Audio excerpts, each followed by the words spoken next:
Samyutta Nikaya, the connected discourses. Sagata Vagga Samyutta, Devata Samyutta, Satullapakayika Vagga, the Satullapa section. Sutta number 1.37. Samaya Sutta, the gathering. This is what I personally heard. Once, the Blessed One was living among the Sakyans at Kapilavatthu's great forest, while being accompanied by his great Sangha of bhikkhus, 500 in number, all of whom were arahants. It was then that devas from the 10 world systems had also come and were assembled together in order to witness and be close to the Blessed One and the Bhikkhu Sangha. Then 4 devas living in the Suddhavasa pure abodes, realizing what was taking place, began reflecting. The Blessed One is currently living among the Sakyans at Kapilavatthu's great forest, while being accompanied by his great Sangha of bhikkhus, 500 in number, all of whom are arahants. In addition, devas from the 10 world systems have also come and are assembled together in order to witness and be close to the Blessed One and the Bhikkhu Sangha.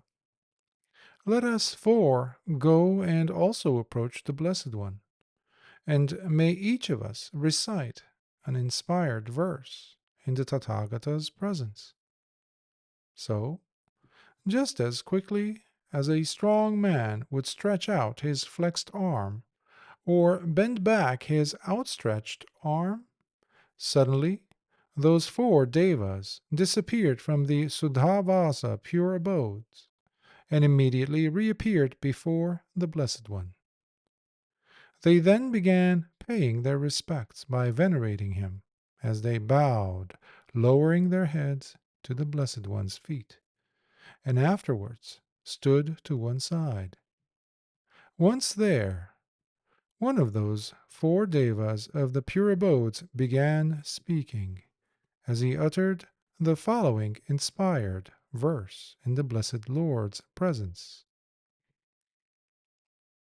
A gathering of a great magnitude has assembled in the forest, where hosts of heavenly beings have come to congregate. We too have come to take part in this sublime Dhamma gathering, and get the chance to see the invincible Sangha. Then another deva among the 4 began reciting this verse in the presence of the Blessed One. Having collected and fully mastered their hearts, all the bhikkhus gathered thus are established in noble samadhi, just like expert charioteers. They hold the reins with perfect control. These wise nobles have absolute protection over their faculties. Then one more deva from the group of 4 began speaking as he recited his verse in the presence of the Blessed One. They have truly shattered through and destroyed the very axis of re-becoming. Finally tasting freedom from agitation, they have pulled and cast out the pillar of ignorance. Now, stainless, they live the rest of their days in absolute purity. These young Nagas, all tamed by the one who sees. Finally, the last of those devas from the group of 4 spoke his verse in the presence of the Blessed One. Whoever fully and wholeheartedly takes refuge in the Buddha will not end up in states of woe or in misery. For when the time of death arrives and the body is left behind, When that person opens their eyes next, they will be in the companionship of the Devas in the celestial realms. Sadhu, sadhu, sadhu.